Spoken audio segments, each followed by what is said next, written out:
महाड येथे माजी मंत्री जितेंद्र आव्हाड यांनी भारतरत्न डॉक्टर बाबासाहेब आंबेडकर यांचा फोटो असलेला पोस्टर फाडले होते।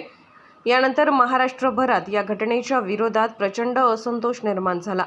ठिकठिकाणी माजी मंत्री आव्हाड यांचा निषेध विविध संघटना तसेच पक्षाकडून करण्यात आला।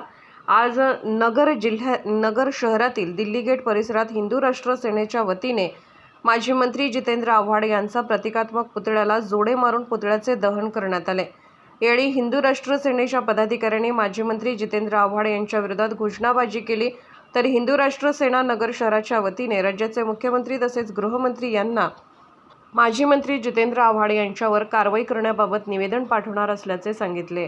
परवा दिवशी स्टंटबाजी करण्याच्या नादामध्ये मुंबईच्या एका कुत्र्याने स्टंटबाजी करता करता सर्व भारताची अस्मिता असलेले आपले बाबासाहेब आंबेडकरांचा पोस्टर हे त्यांनी फाडायचं कृत्य केलेलं आहे। हा कुत्रा दरवेळेस जाणून बुजून महापुरुषांची बदनामी करणं, महापुरुषांबद्दल बेताल वक्तव्य करणं हा ह्याचा धंदा आहे।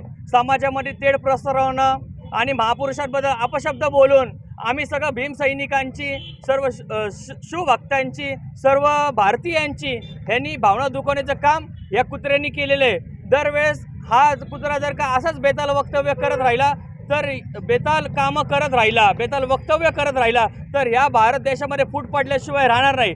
तरी माझी गृहमंत्री फडणवीस साहेबांना, मुख्यमंत्री साहेबांना, शिंदे साहेबांना अशी विनंती आहे की ह्याच्यावर ॲट्रॉसिटीचा गुन्हा दाखल करून ह्यांनी जरी माफी मागितली असेल तरी स्टंटबाजी करून भावना दुखवून नंतर कुणी हे कृत्य करता कामा नये। ह्याच्यामुळं अशी लोकांना गैरकामं करायची सवय लागणार आहे। तर ह्याच्यावर कठोरात कठोर गुन्हा दाखल करून कठोर कारवाई करून ह्याला पहिले जेलमध्ये घातलं पाहिजे आणि सर्व भारतीयांच्या जे भावना दुखवले, सर्व भीमसैनिकांच्या, सर्व बाबासाहेबांना चाहत्या वर्गाच्या जे भावना दुखवल्या आहेत, तरी त्याचा सर्व भीमसैनिकांच्या वतीने मी विनंती करतोय की ह्याच्यावर गुन्हा दाखल करून ह्याला पहिले जेलमध्ये घातलं पाहिजे।